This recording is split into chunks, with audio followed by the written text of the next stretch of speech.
Gustavo Córdoba, ¿cómo te va? Buenas tardes, bienvenido, ¿todo bien? Placer, Joel, como siempre. ¿Cómo estás? Un gustazo, acá estamos. Bueno, vamos a revisar un poco de números y otras cosas que tienen que ver un poco con los datos del último estudio que pasaron ustedes de tu consultora, Suban Córdoba y Asociados, ¿te parece? Dale. Bueno, a ver, ¿qué aprobación tiene hoy por hoy el gobierno nacional, el gobierno de Javier Milei? Van en un rango de entre 43 y 45 puntos y una desaprobación también en un rango que va del 55 al 57. Esto es básicamente porque el impacto de las medidas económicas, Joel, ha sido duro, muy duro. Es más, yo te diría que hay un punto en el cual nosotros preguntamos si el ajuste lo estamos pagando todos y el 90% respondió que sí. Te podés imaginar que si 9 de cada 10 te están diciendo que el ajuste lo estamos pagando todos y 7 de cada 10 te dicen que ya no saben más qué ajustar para llegar a fin de mes, estamos hablando de un impacto fenomenal en nuestras vidas cotidianas, ¿no? Incluso te diría, en ese 70 y en ese 90% están gran parte de los que votaron a Milei tanto en primera como en segunda vuelta. Así Bueno, que esa es la pregunta que te ese es quería el dato. hacer. Ahora pregunto, estos que lo votaron a Milei en primera y en segunda vuelta, en ese entonces esperando que al ajuste lo pague la casta, ¿no? O la política de siempre, etcétera. Y hoy se encuentran con este escenario. ¿Por qué igual siguen bancando? ¿Cómo logra Milei que sus votantes no estén desilusionados de que este no les esté cumpliendo con lo que le prometió? Mira, pasa algo bastante paradigmático. En los votantes de Milei, cuando nosotros le preguntamos, desde que asumió Milei, ¿vos estás mejor, estás igual o estás peor? Son solamente los votantes de Milei en primera vuelta los que dicen que están mejor, económicamente, lo cual es todo un dato, ¿no? Che, pero Porque, para, el 30% es ese más o menos, ¿no? claro, ahora el dilema que hay hoy en la Argentina es que hay un gran, un gran vacío de alternativa a Milei. Entonces la pregunta del millón es, los que no están de acuerdo, los que están sufriendo el impacto, los que ya no alcanzan a bancarle los trapos al gobierno o a Milei, ¿a dónde van a ir? ¿A quién van a buscar? ¿Cuál es la alternativa? Ahí hay un punto muy vacío, Joel, que también hay que decirlo, ¿no? Así como el gobierno tiene impactos negativos por las malas políticas económicas y porque el ajuste, fíjate vos, la casta al final resultaron ser los jubilados, la casta resultamos ser todos, ¿no? Claro. Eh, pero a ver, ¿cuál es la alternativa a eso? ¿Vos qué ves enfrente? Hoy no veo absolutamente nada. Hoy veo Ahora, pero una ¿sabés qué veo, oposición Gustavo? No sé si muy coincides. fragmentada. Sí, pero también veo que cada vez que quiere surgir algo, hay una ola de trolls, llamémosle en redes sociales, y de gente muy crítica con cualquier cosa que aparezca como alternativa a mi ley. ¿No lo ves así? ¿No lo notás? Sí, pero déjame decirte que, a ver, los ataques muy masivos en redes sociales, el estilo del gobierno actual, se acaba cuando los bloqueas, se acaban cuando ya no pierden, cuando ya no tienen factor sorpresa, es decir, cuando vos decís, che, si este dice A, ahí saltan los trolls, van a decir B. Digo, es algo, ¿sabes qué? Muy reiterativo, poco creativo, digamos, al principio puede tener algo de impacto, porque bueno, el volumen, viste, de las redes y la cantidad de granjas, porque ni siquiera tienen personas detrás de eso, ¿no? Son granjas con celulares, con chips y bots y dale que va. Es decir, tienen la inteligencia artificial generándole frases, ¿no? Que vayan en una dirección más o menos a, la que a lo que ellos quieren. Está bien, Entonces, pero es ese otra... mecanismo Sí. es de poco alcance. Lo que te quiero decir es que eventualmente lo que la gente está suspendiendo de ser crítico con mi ley en este momento es básicamente porque tiene expectativa de que la economía arranque en algún momento. Ahora, ¿cuál es el problema? Que si la economía no arranca, y yo creo que el verdadero problema del gobierno de Milei hoy es de tiempo.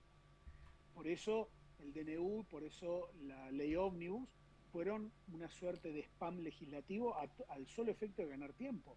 El gobierno necesita que en un plazo máximo de 2 semanas, perdón, 2 meses antes del Pacto de Mayo o posterior al Pacto de Mayo, ya haya una recuperación en el bolsillo de los argentinos. Si eso no se produce, Joel, todo lo que hoy no se le pega al gobierno en términos de lo negativo, en términos de su estilo, en términos de las malas políticas implementadas hasta aquí, se le va a pegar de golpe en una sola acción. Ese es el verdadero problema que tiene el gobierno. Por eso, este estilo de mi ley, digamos, tan de tensionar la política, de tensionar todo, de ir a fondo, de no pedir perdón, no pedir permiso, no pedir disculpas, de ir inclusive contrariando las reglas o del propio sistema democrático, ¿no? Porque ¿dónde está el diálogo? ¿Dónde está el ponerse de acuerdo? ¿Dónde está? Es toda una imposición, y yo hasta donde sé, hasta donde estudié, a lo mejor el equivocado soy yo, democracia es diálogo, no imposición. Pero vos decís que Milei a todo esto lo está generando intencionalmente para ganar tiempo, o sea que él es consciente de lo mismo que sos consciente vos, pero lo hace para ganar tiempo, para que las discusiones estén por otros lados. Es una muy buena estrategia, déjame decirte. Mira, cuando vos traes temas secundarios o marginales al debate político y lo instalás en el centro del debate para generar distracción y además lográs que la oposición hable de eso permanentemente en vez de discutir los impactos de la política económica, déjame decirte que el éxito lo tenés garantizado. Y eso es lo que está pasando hoy en la Argentina. Digo, cuando los argentinos discutimos temas ideológicos como el cierre del INADI, el tema de derechos humanos, si fueron 30.000 o si fueron 22.000, o cuando discutimos, por ejemplo, la prohibición del lenguaje inclusivo, le estamos dando un muy buen día felicitado a la gente que maneja comunicación del gobierno Milei. Y ahora, ¿te sorprende el fenómeno? O sea, ¿cómo se está dando en estos términos? No sé, te doy un ejemplo. Los otros días lo veía a Lustó diciendo, me parece que el presidente debería estar recorriendo el país y no pasar tanto tiempo en Twitter. Una crítica que normalmente cualquiera que lo hubiese hecho hubiese sido aplaudida por el pueblo, como diciéndole, pónganlos a trabajar, a estos. O sea, había una idea social histórica de que cualquier cosa que era criticar a la política, la gente la apoyaba. Y a Lustó lo mandaron a freír churro todos los seguidores, la gente de las redes sociales, las publicaciones en los portales de internet, por pedirle al presidente que trabaje. No era normal ver esto. Hoy vos criticás a Milei y se te viene una horda, lo criticás a Milei porque hace cosas que afectan a personas y muchas de las personas incluso afectadas se te vienen encima, Gustavo. Te lo digo por experiencia propia. Digo, ¿qué hay detrás de eso? Mira, hay como una especie de intolerancia a flor de piel.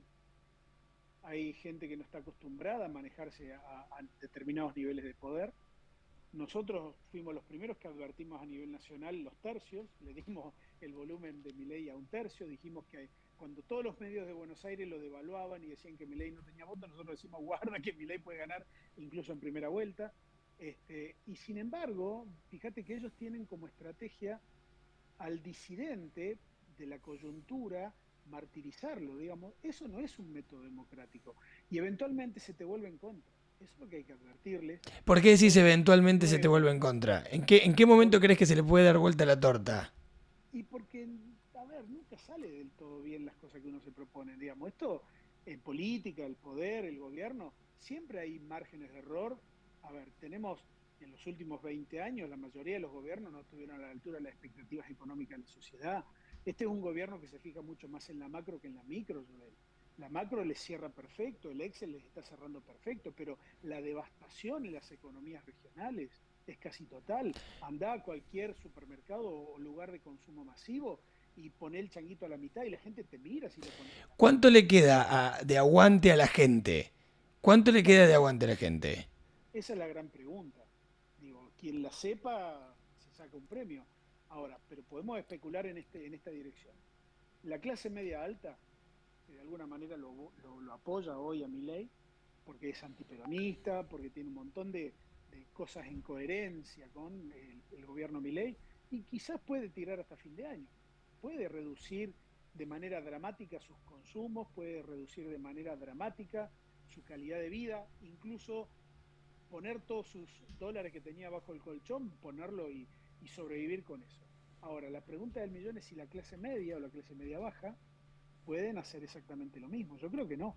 Ahí hay un punto de inflexión que la ideología te lo puede cubrir un mes. Es decir, vos a tus hijos le puedes decir, che, mirá, la verdad que este mes no pudimos comer carne ni comer pollo, pero vamos a esperar que Milei produzca un cambio en la economía argentina. Ya el segundo mes decirle a tu familia eso, yo lo veo como un poco complicado. Ya el tercer mes ya no creo que haya ningún tipo de aguante. Ahí está la pelea del gobierno. Por eso te hablaba, Joel, de que esta es una pelea contra el tiempo, la del gobierno. Necesitan resultados micro lo antes posible y no lo están logrando. ¿Pero están haciendo algo para lograr resultados micro? Porque a priori da la sensación de que no. Digo, a ver, de regulación de los precios de los alimentos, de regulación del precio de las naftas, de regulación de las prepagas, de regulación del precio de la educación privada. Bueno, la nueva ley de alquileres o este DNU de alquileres totalmente desregulado. Digo, ¿qué está haciendo mi ley para que la micro cambie? No, yo no veo que esté haciendo nada para que la micro cambie. Según ellos, después de que se consolide la macro, viene un proceso de estabilización y una recuperación del ingreso. Pero bueno, eh, en la teoría muchas cosas son bonitas, funcionan de una manera. Ahora, en la realidad intervienen otros factores, ¿no? Las expectativas, el tiempo, creo que ahí está la clave, ¿no? La combinación o el equilibrio entre las expectativas de la sociedad y el tiempo en el cual el gobierno logre realmente alguna reforma van a ser determinantes. ¿Cu- Yo no cu- creo que le sobre, no creo que le sobre demasiado tiempo al gobierno. ¿Cuánto todavía la gente, qué porcentaje de la población todavía responsabiliza al gobierno anterior de la mala situación económica actual? Bueno, ahí hay un dilema, porque en nuestros datos no se ha diluido la presencia del gobierno anterior, de Alberto Fernández, Sergio Massa y Cristina Fernández. Sigue estando presente con casi un 47% de la responsabilidad. Lo que sí, hoy la responsabilidad mayor es para el gobierno de Javier Milei con el 51%. Acá Para, hay que a ver, detenerse perdón, y Gustavo, mirar. revisame ese número. Hoy el 51% de las personas que fueron encuestadas por ustedes sostienen que la responsabilidad de la situación económica le corresponde al gobierno de Milei, no se la achaca al pasado. Y mirá, yo te diría, a tenor de las políticas económicas asumidas por el gobierno, pensar en lo contrario sería un error. Como tampoco podemos dejar de ver que la influencia del gobierno anterior está prácticamente igual de lo que estaba en diciembre cuando asumió Milei, en diciembre del año pasado, ¿no? ¿Influencia en qué Es, tipo, a qué te refieres? ¿Influencia política? no, a ver, la gente responsabilizaba, hoy responsabiliza por mitades prácticamente iguales a ambos gobiernos. Puede subir un poquito más Milei o subir un poquito más el gobierno de Alberto Fernández y vamos más para diciembre. Pero a medida que pasa el tiempo se lo va responsabilizando cada vez más a Milei. Pero eso no significa que se pierda de vista la responsabilidad que tuvo el gobierno anterior. Creo que acá hay un punto central, que electoralmente, y esto te lo digo, no lo hemos publicado, pero te lo digo porque lo tenemos como dato, si se votase hoy, la elección legislativa, es muy probable que Milei obtenga un resultado muy parecido al que obtuvo Mauricio Macri en el 2017 en su famosa elección intermedia de la ola amarilla. ¿Por qué? O Porque sea, vos me decís estamos que si lejos, Milei, hoy hay elecciones de medio término, hoy Milei las gana caminando. hoy la gana con claridad, claro, Pero, porque a ver, enfrente hay, ayúdame a entender esto. Gustavo, mira, tengo tu encuesta acá. Dice, mi situación económica empeoró desde que Milei es presidente. Preguntaban ustedes. ¿Qué tan de acuerdo estás con esa frase? El 71% se manifestó de acuerdo con la frase. O sea, hay un 71% de argentinos que sostiene que su situación económica empeoró desde que Milei es presidente. Pero así todo vos me decís que si hubiese elecciones mañana, Milei las gana caminando. No entiendo ya, tuvi, cómo. ya tuvimos en el pasado un gobierno en el cual la frase estamos mal pero vamos bien se hizo carne y ganó las elecciones, ¿no? Incluso ganó una reelección. El gobierno de Carlos Menem, que nos dejó consecuencias nefastas al interior productivo, bueno, hoy se está repitiendo en gran medida esa historia, ¿no? A mí me parece que a ver, una enorme responsabilidad de la política tradicional que todavía no tiene las herramientas para enfrentar a Milei. La política tradicional es la gran responsable del surgimiento de Milei. Para mí es el hijo legítimo, no reconocido por parte de la política. ¿Y sabes qué pasa? Que cuando vos tenés una expectativa favorable, podés reconocer que te va mal, podés reconocer que tus ingresos han caído o se han devaluado. Ahora, ¿cómo haces para decirle a esta gente que ha votado a Milei que tiene que confiar en otra cosa que todavía no está presente en el escenario de la representación política? Acá hay un fenómeno. A ver, los tercios que existían ya no existen más. Hoy tenemos un gran eje Milei y sus aliados y enfrente hay una oposición tan fragmentada, tan rota, tan heterogénea, que no, yo no veo condiciones para que, más allá de que puedan votar juntas en el Congreso estas fuerzas opositoras, caso de NU en el Senado o en diputados, yo no creo que logren conformar unidad electoral para enfrentar al gobierno Milei el año próximo. Así que ahí está cantado que si el gobierno se mantiene en esta idea de acrecentar su núcleo duro comiéndole a Juntos por el Cambio, digo, la elección está cantada. Es el triunfo de Milei. Si vos tuviese que asesorar a un posible opositor a Milei, ¿le dirías este es el momento para empezar a crear esa oposición o todavía no es el momento? Digo, porque cada uno que asomó la cabeza criticándole un poco a Milei recibió una ola de críticas muy potente. Mira, lo que nos mata es el coyunturalismo, Joel. ¿Vos te acordás cuando ganaba Macri y al poco tiempo ganaba la elección intermedia? Todos, incluyo quien te está hablando ahora, pensaba que había macrismo por 16 años, ¿no? Que venía Larreta, que venía Vidal, que era un gobierno continuo de Juntos por el Cambio o de Cambiemos y del PRO. ¿Y qué pasó? A la siguiente elección, a la reelección de Macri, Macri perdió con Alberto Fernández. No es tan simple, ¿sí?, tener continuidad electoral. ¿Y la coyuntura qué hace? Como están todos tan dependientes de la pauta o del movimiento económico en torno al Estado, ¿no? Es muy difícil criticar al gobierno hoy porque es como vos decís, viene primero, te largan a las hordas de una Un cantidad de malón de gente críticas. y después tenés un montón de gente a la que le está haciendo mal, pero que quiere que al gobierno le vaya bien. Es legítimo también esa posición, que también es como que vos le estás contando algo que ellos no quieren escuchar. No obstante eso, hay que reivindicar que estamos en un sistema democrático, hay que reivindicar la libertad de expresión, la libertad de prensa, hay que reivindicar que libertad sin igualdad de oportunidades no es democracia, es decir, con la libertad sola no vamos a ningún lado. Necesitamos que la sociedad argentina encuentre canales de expresión que no sean unilaterales. Acá no es que hay que apoyar al que está y el resto espera. Digo, la democracia no funciona de esta manera. Sí funciona de la manera de, a ver, el gobierno deberá ir a buscar el año próximo los legisladores que le faltan y yo no sé si incluso haciendo una extraordinaria elección, si al gobierno le va a alcanzar para tener mayoría parlamentaria, ¿no?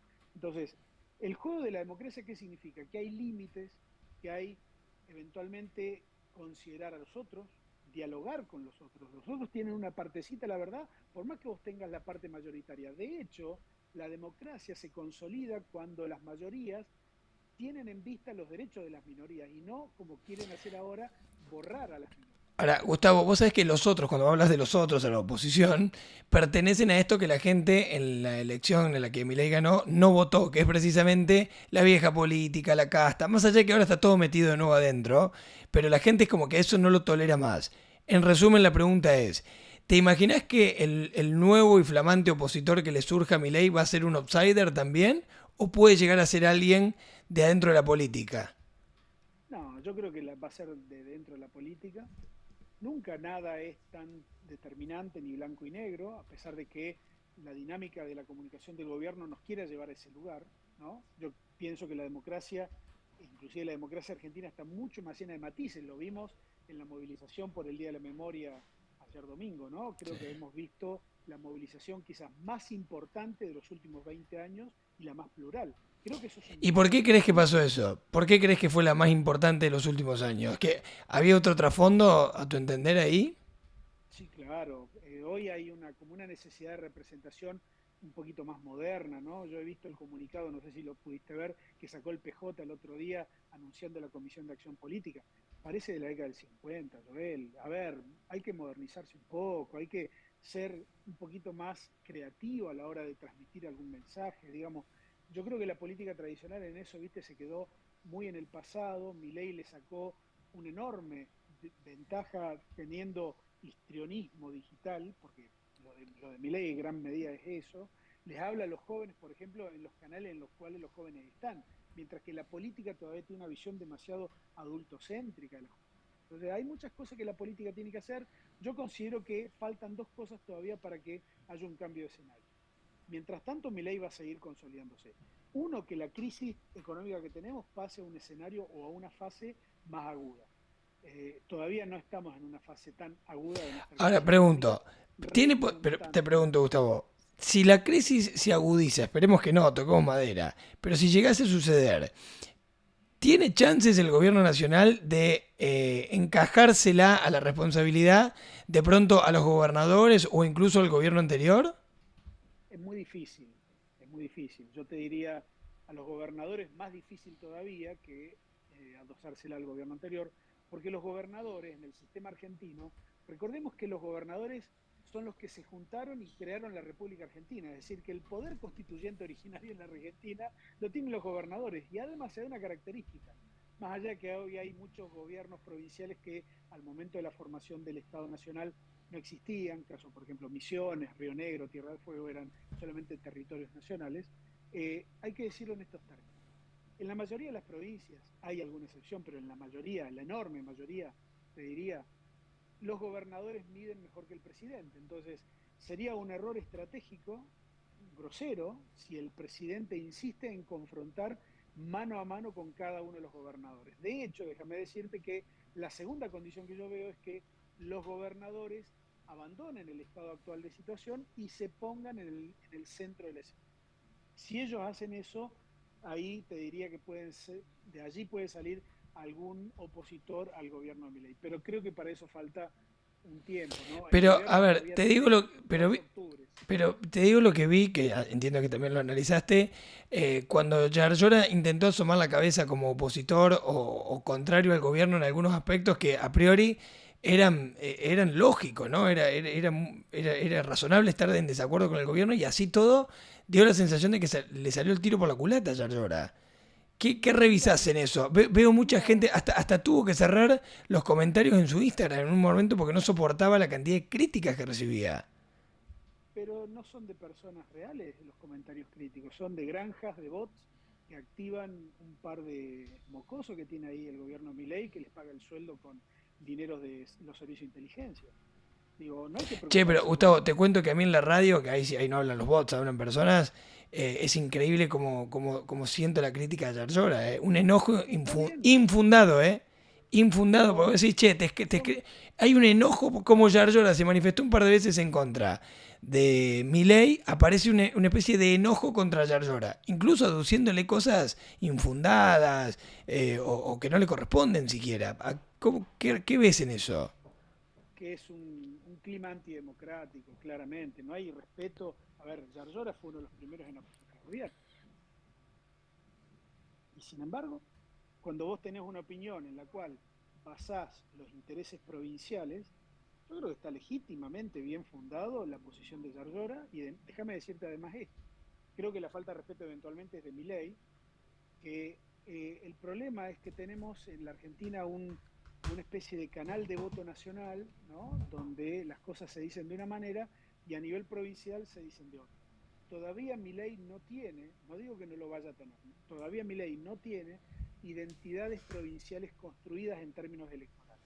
Entonces, hasta tanto lo logre, va a depender de los gobernadores. Entonces yo creo que es más una estrategia de ataque y de acoso a los que piensan distintos, sean gobernadores, sean diputados, sean periodistas, sean artistas en general, etcétera, que esta estrategia, yo te diría, es una estrategia que la estamos viendo con mucha claridad y que a veces le resulta ser efectiva y a veces no. Fíjate, yo creo que ayer, el día de ayer, el gobierno no estuvo a la altura de las circunstancias, ¿no?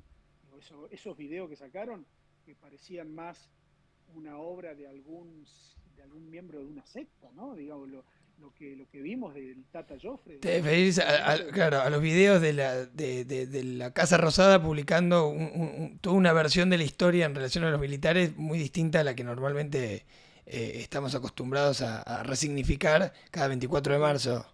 porque incluso yo te diría, yo tengo un profundo respeto por la democracia. Nuestra firma es prácticamente, nosotros arrancamos a hacer estudio de consultoría ya por el año 91, 92, así que imagínate la cantidad de años que tenemos en el lomo, ¿no? Y nos llama poderosamente la atención que sea justamente el Estado, la organización que brinda un video en la cual dice que apela a la memoria completa, en la cual yo estoy de acuerdo, ¿sí? Eh, pero niega la participación del propio Estado, digo, porque no hubo ni una sola mención. Porque si uno quiere memoria completa, y bueno, yo le pediría, por ejemplo, a los represores que entreguen las listas de los desaparecidos o que diga qué hicieron con los niños apropiados en la dictadura. Y eso no lo han hecho, no lo van a hacer. Digo, y cada vez que hubo un juicio de lesa humanidad, digo, quedó claro que la participación estatal en la represión fue fundada, digamos, uno de los pasos más importantes que dio la democracia argentina, les guste o no a los actuales gobernantes o a los que vengan o a los anteriores, fue el juicio a las juntas militares en el año 84-85. Ese fue, creo que, el punto inicial para que nosotros hoy tengamos estabilidad democrática. Que no nos guste un gobierno porque hace determinadas cosas o está lejano a nuestras ideas, está fantástico. Ahora, ¿qué pero no te tiene que atacar porque vos piensas. Bueno, ¿y cuál es la mirada que tenés sobre esto? ¿Por qué el gobierno reivindica de alguna manera al último gobierno militar? ¿Qué entendés que hay detrás de eso? ¿Es solamente una cuestión ideológica? ¿Hay otro tipo de intereses? ¿Qué no estamos viendo?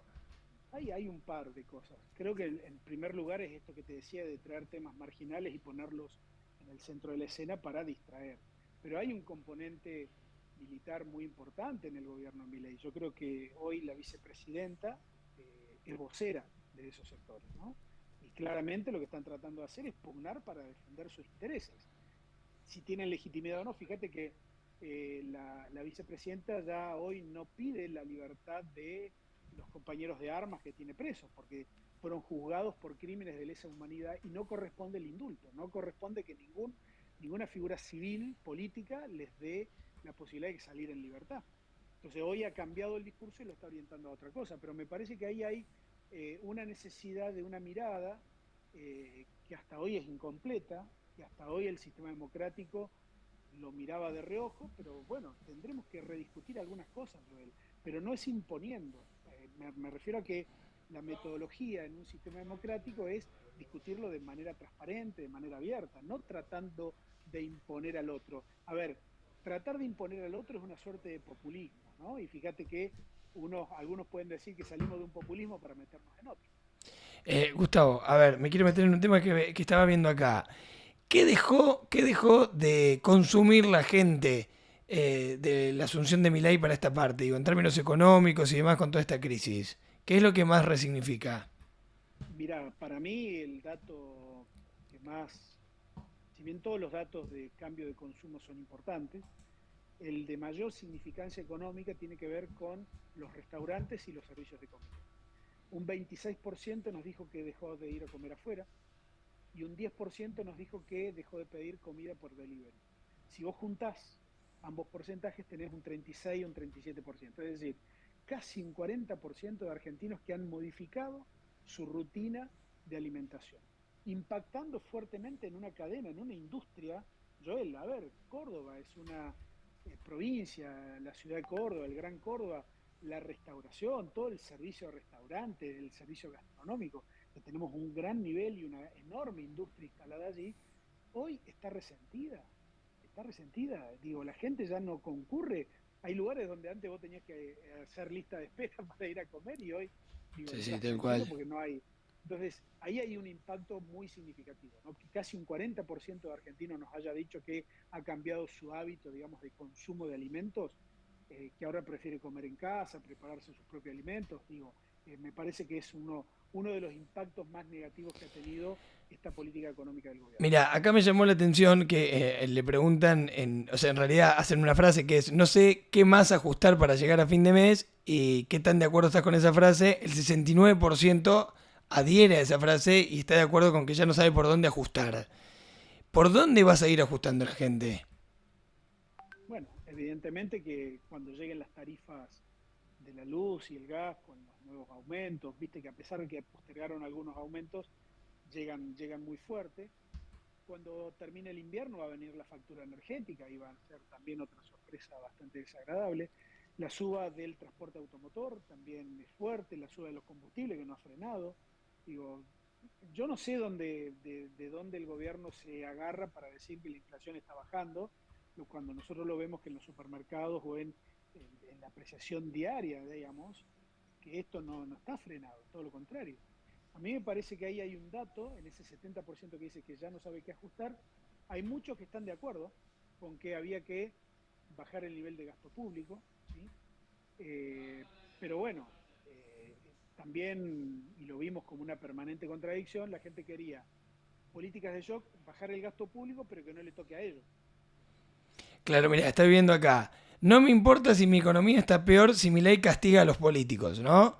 y hay un 59%, casi 60%, que está en desacuerdo con que eso pase. Che, si vas a castigar, o sea, si vas a hacer la gran reforma que decís, pero me vas a llevar puesto, ya hay un punto donde no tolero, digamos. Porque aparte no es lo que prometió Milei.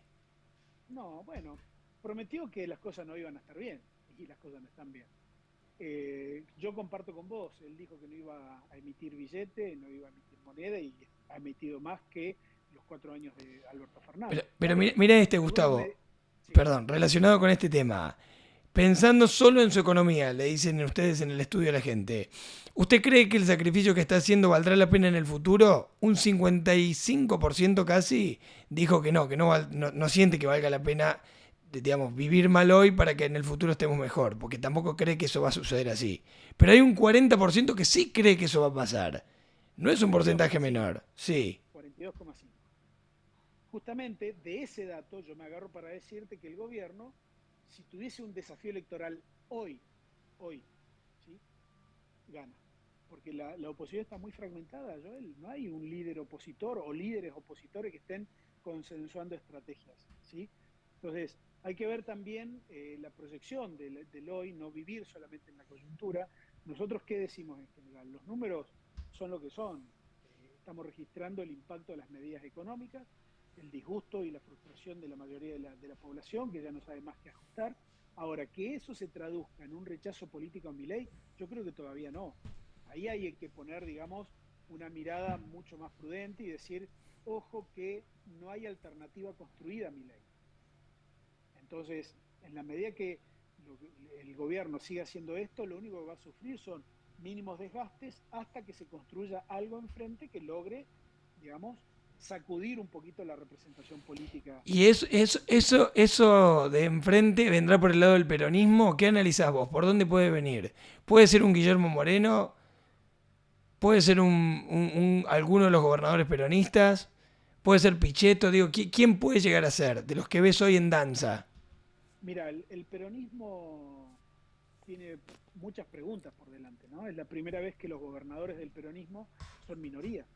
Siempre tuvimos en todos los procesos electorales del 83 esta parte, el peronismo conformaba, al menos en los gobernadores, una mayoría en el país. Hoy son 9 de 24. Así que imagínate el problema que tienen por delante. Además, esos 9 de 24, la mayoría son figuras que tienen un desgaste muy grande, ¿no? De muchos años. Es decir, y tienen el problema además que no tienen la centralidad de otros gobernadores.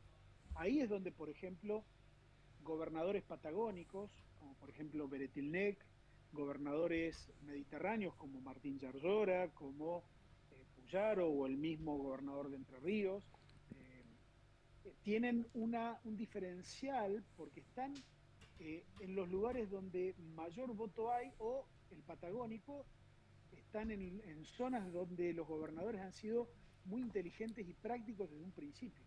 Digo, los gobernadores patagónicos se están manejando en bloque, son el PBI más importante que está creciendo en la República Argentina, Joel, eso también hay que verlo. Entonces, ellos también pueden poner condiciones. Son, creo yo, los gobernadores una primera línea de la política que por allí tiene la responsabilidad de buscar ser alternativa más adelante, ¿no? Habrá que ver qué nos depara el escenario de las legislativas, las elecciones intermedias. Para mí no creo que haya sorpresa, te diría, más allá que faltan 2 octubres todavía. ¿A qué te referís con que no va a haber sorpresa en las legislativas?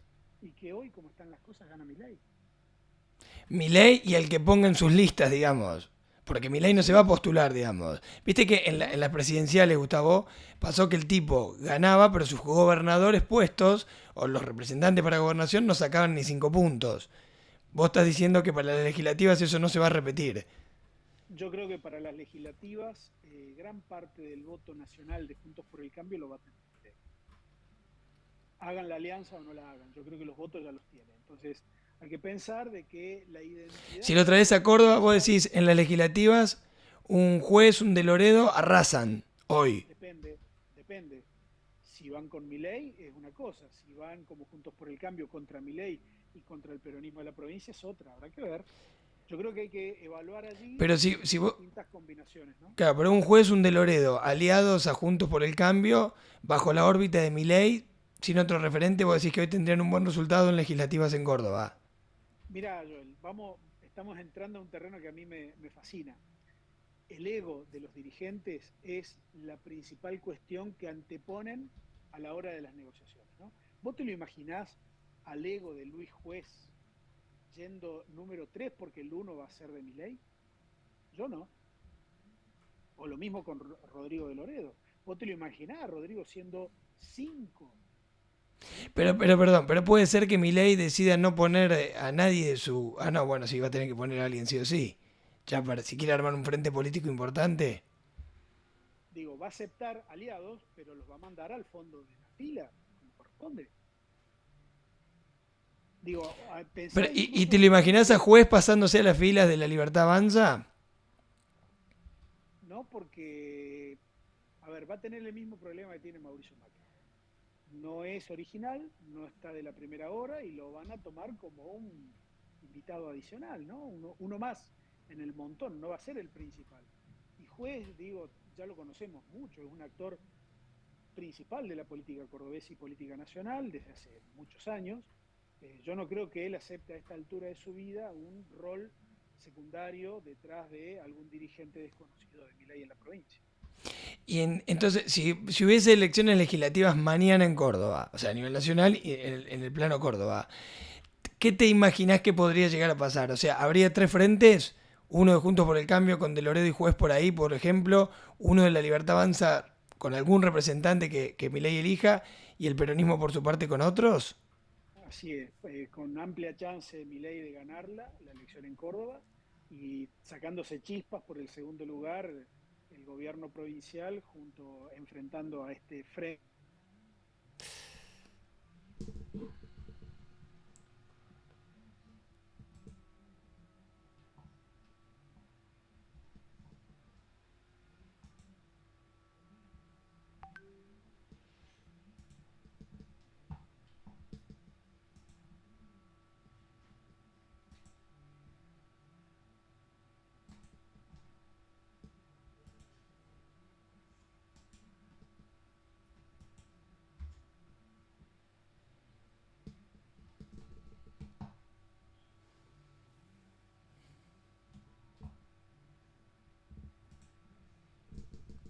Gustavo, ¿estás Se había ahí? cortado, Sí, acá sí, se estamos. cortó, pero ahí te mandé de nuevo.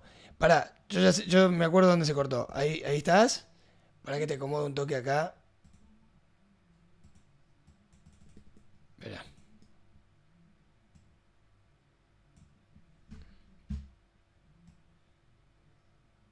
Lo tenés parado al celu ahí, ¿no? Sí. Sí, sí, la vertical. Bien. Espera. Perfecto. De 10. Bueno, te voy a hacer la pregunta de nuevo. Dale, ¿te parece? Largamos de nuevo desde ahí. Dale. Vamos acá. Gustavo, si hubiese elecciones legislativas en Córdoba mañana, ¿te imaginás que habría tres frentes? Con, no sé, de Loredo Juez por un lado, por Juntos por el Cambio, el peronismo por el otro y la Libertad Avanza con algún representante por el otro. Sí, sí, ese sin duda sería el escenario más razonable. Y además, déjame decirte algo. Para mí tiene amplias chances de triunfo el frente que lidere Javier Milei en la provincia de Córdoba y me imagino sacándose chispas por ver quién sale segundo al gobierno de la provincia versus la alianza de Juntos por el Cambio, ¿no? Ahora, ¿por qué te hace pensar, digamos, o a raíz de qué razonamos que hoy el gobierno de Yarlora en una legislativa instancia con el gobierno nacional tendría problemas no solo con Milei, sino también incluso con Juntos por el Cambio? Que a priori, en teoría, esos votantes vendrían divididos. ¿Qué pasó, digamos, en estos 100, ciento y algunos de días con Yarlora para que la gente no revalide esa gestión? Hay que pensar que Yarlora y Milei en Córdoba tienen bases electorales distintas. Primero el volumen, ¿no? El volumen de votos que lo hizo gobernador a Yarlora es del 44%, 45%, mientras que la elección que hizo Javier Milei en primera vuelta fue del 33% y en segunda vuelta trepó casi al 74%, ¿no? Pero pregunta, ese 40 y pico de Yarlora, 44 ponele, si hubiese elecciones mañana, ¿se mantendría o de alguna forma sentís que bajó? A ver, si es una elección nacional, y en esto Córdoba siempre ha sido un ejemplo, los distintos partidos nacionales sacan más votos en elecciones nacionales que en las provinciales. Y el armado del peronismo provincial siempre saca más votos en las elecciones provinciales que en las nacionales. Esto es así, lo vemos en cada elección que se sucede desde el 83 a esta parte. Ahora, el gran desafío que tiene el gobierno de Yarlora es hacer una elección por encima de los 30 puntos, que es el límite, te diría, del promedio del voto en las elecciones nacionales. No obstante, decirte que hay que ver cómo se llega a ese momento, ¿no? Porque no va a ser fácil, eh, obviamente, para los gobernadores, pero tampoco va a ser fácil para el gobierno de Javier Milei. A ver, quiero una más de acá. Eh, Pensando solo en su provincia, le decís en un momento a la gente, y el estado de la misma, ¿qué cree que debería ser su gobernador? Y el 61% dijo debe defender los intereses de su provincia aunque tenga que enfrentar al presidente. Sin embargo, cuando esto sucedió, por ejemplo, otra vez te insisto con Yarlora, que fue de alguna manera el que lo hizo, cuando se enfrentó con el gobierno nacional por el tema del fondo de incentivo docente o por los subsidios al transporte, por lo menos en la reacción a priori que veíamos de la gente, había más enojo con este que los estaba defendiendo que con el otro que de alguna forma los estaba atacando o los estaba dejando en pampa y la vía. ¿Por qué? Vivimos una época cuya característica principal son de las minorías ruidosas.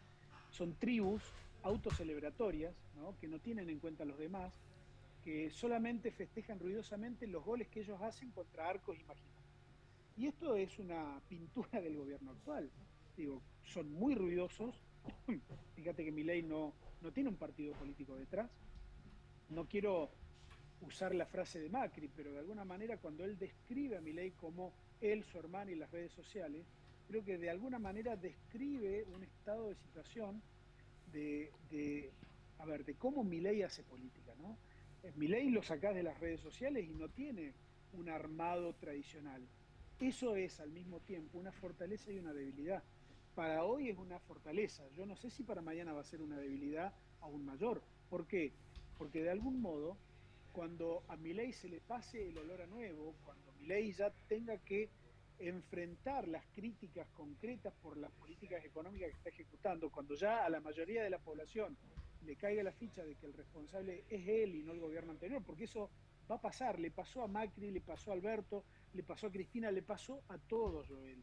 Digo, no es esta una oportunidad en la cual le va a salir todo bien al gobierno. Ojalá, pero ¿sabes qué? La situación de crisis es tan grave y se nota una impericia y se nota quizás una falta de manejo en entender el impacto ahí abajo, en los sectores más carecientes, que digo, es muy difícil que esto termine bien, al menos en el corto plazo. Ahí está el dilema de todo este ruido que hacen, ¿no? Que te hace equivocar en la percepción, porque dice, ¿cómo puede ser si las cosas tienen un sentido común importante y que haya tanta gente quejándose? Porque esa gente está defendiendo ideológicamente, es decir, de manera con anteojeras, ¿no es cierto? Así, como los caballos, está defendiendo una idea que es la idea de Milei. Ahora, esa idea tiene un plazo de tiempo para consagrarse, para mostrar algún resultado, ¿no? Digo, ahí está la clave también, lo que hablábamos en un Ahora, principio, si es idea, el equilibrio entre expectativa y tiempo. si esa idea por alguna razón llega a funcionar, a priori por ahí algunos decimos, che, la verdad se ve difícil, pero ponele que funcione, ojalá que funcione. ¿La política tradicional está hundida por un largo tiempo?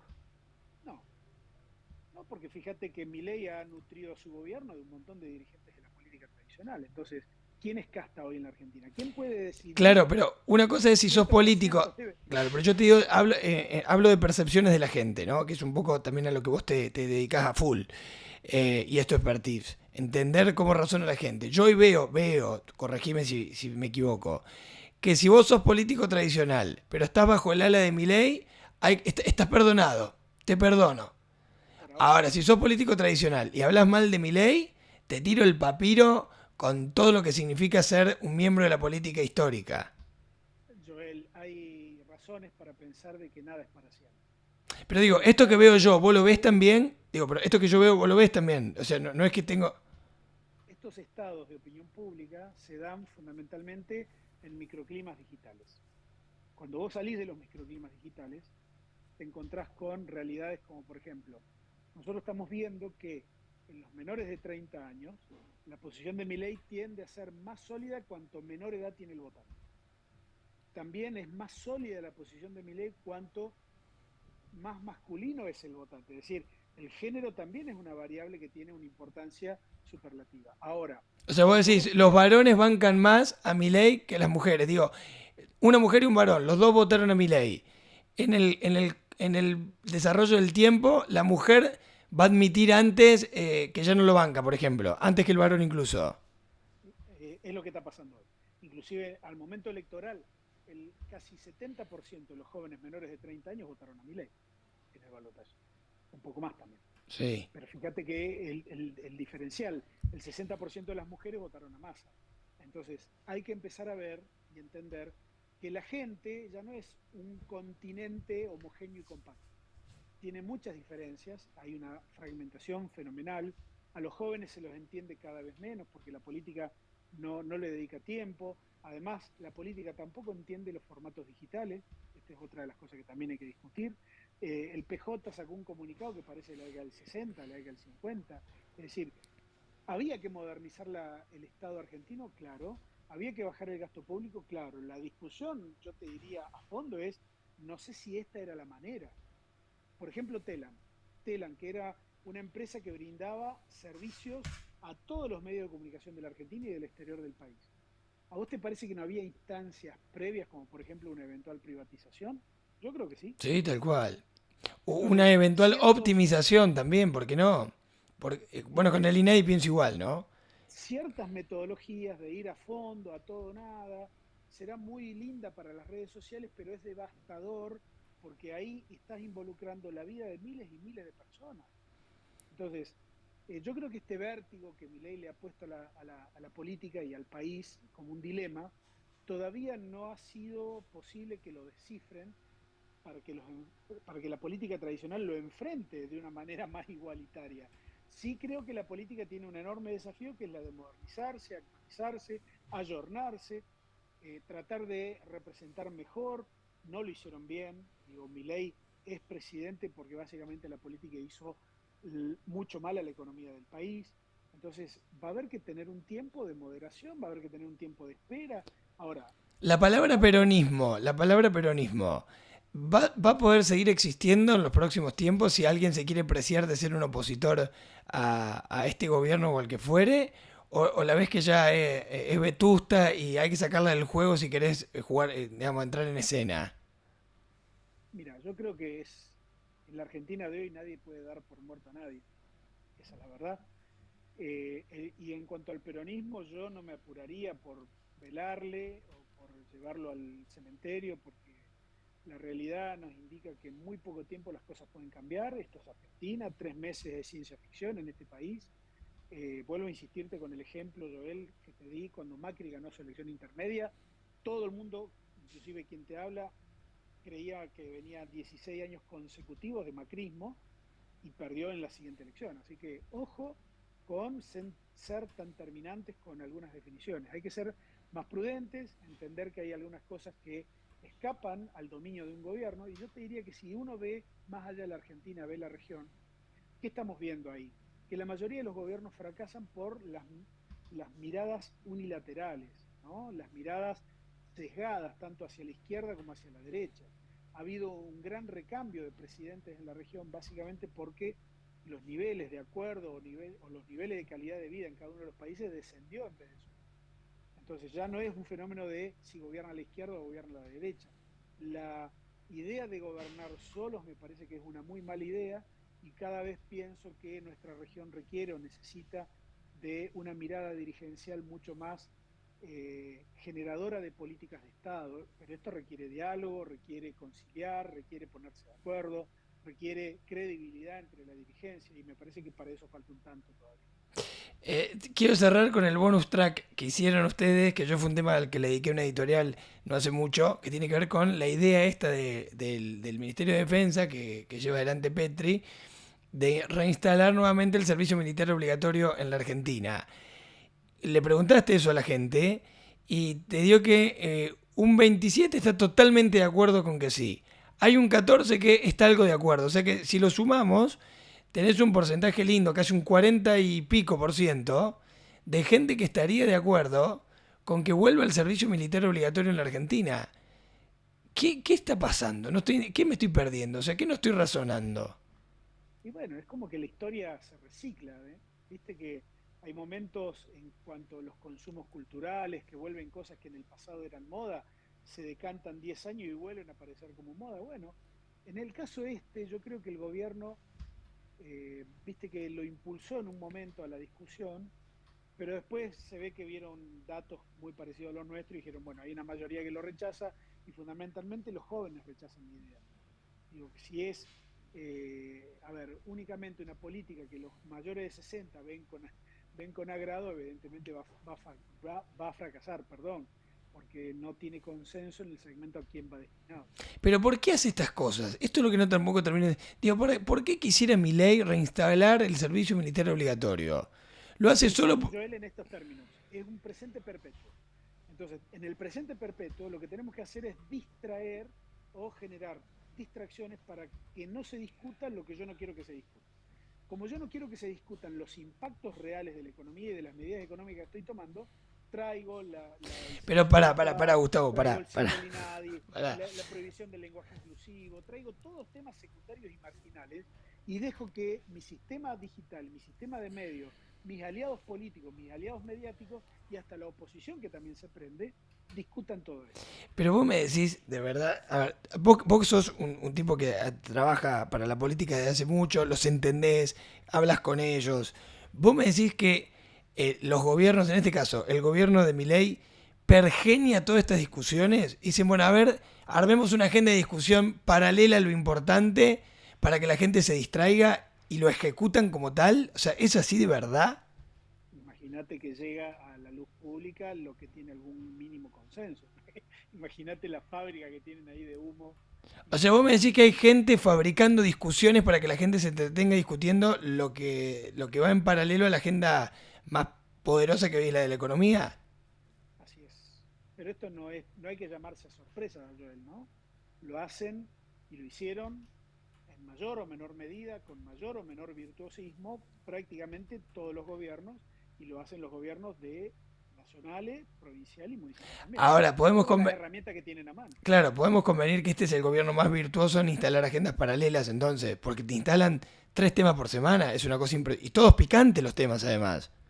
Sí, sí, lo que hay que ver es a ver, vuelvo a insistir con la idea de lo principal y lo secundario, ¿no? Para el que está sufriendo la política económica, para el que no llega a fin de mes, para el que no llega al 15 de cada mes, para el que no tiene qué comida darle a sus hijos, discutir servicio militar sí o servicio militar no, entenderás que es algo que no tiene el más mínimo asidero, ¿no? Entonces, ahí es donde, por allí, lo que vemos en la Argentina es que está todo tan eh, eh, centralizado en la capital federal, ¿no? La política está muy porteñocéntrica. Te diría que este gobierno es el más porteñocéntrico de los últimos 3. Entonces ahí es donde uno ve que no conocen el interior, no les importa tampoco de alguna manera el interior. El tema del pedido, por ejemplo, de los gobernadores de, al mismo tiempo el ajuste, tratar de privilegiar las políticas de tipo productiva, porque sin producción, sin crecimiento, no se sale de esto. Bueno, el gobierno no le da ni 5 bolillas a esa idea. Entonces ahí es donde yo digo, bueno, esta gente viene con una idea que no está dispuesta a negociarla, que está dispuesta a llevarla de manera unilateral hasta el final, y no sé si eso es del todo bueno. Lo que sí está claro es que hoy tenemos una realidad en donde la política tradicional está muy golpeada, está muy desacreditada, y todavía falta mucho tiempo para que vuelva a recuperar esa credibilidad. Gustavo, gracias. Linda charla, hermosa charla, gran trabajo el que hacen ustedes siempre, relevando datos, más allá de lo que opines vos y yo y quien sea, ahí habla la gente, ¿no? Que eso es lo importante. Te dejo un abrazo grande, gracias a vos y a todo tu equipo. Placer y admiración. Abrazo. Gustavo Córdoba, señores.